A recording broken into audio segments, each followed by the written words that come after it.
One film attendees can watch is Bomb City.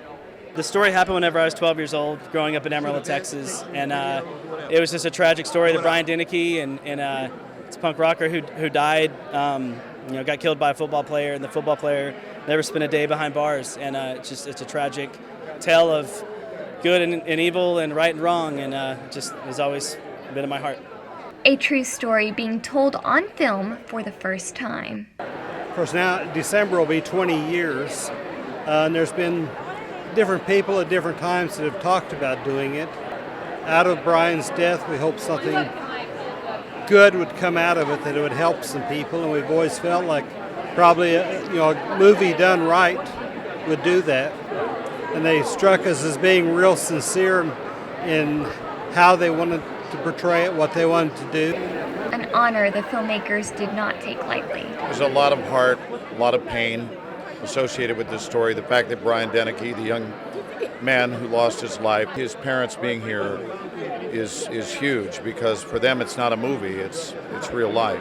The actors also strive to create respectful representations of their characters. Without having the luxury of meeting the real person that I was portraying, I based a lot of what I was doing on his friends and on his family that I was able to meet beforehand, as far as what he sounded like and how I thought he would hold himself.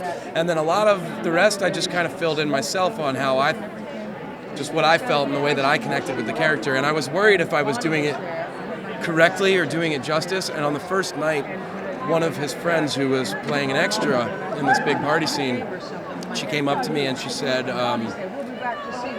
it's like I'm looking at a ghost, and you're really embodying him, and you're moving like him, and you sound like him. And she was like, I don't know how you're doing that, but keep doing it. And all the doubt that I had and all of the concern to if I was doing it correctly instantly went out of the window, and that just imbued me for the rest of the shoot with the ability to just go for it. Well, mine was kind of interesting because we didn't have the rights to, the actual person. So it was we had a little bit of leeway in how I went about it. Part of me wanted to give the character some three dimensions, not just this two-dimensional evil person. I was given the liberty to have a lot of artistic freedom with my role. So I wanted to go in a direction that was new and fun for me. And it was really about scratching my head thinking, how am I going to make this guy hated, but yet, God, I'd like to hang out with him. And when the screen fades to black, Brian Deneke's parents believe the actor honored their son's memory. He did a good job portraying him. Yeah, he picked up. They studied him a lot. Yeah, just music and the way he walked, his mannerisms. For SMU TV, I'm Gianni Windall.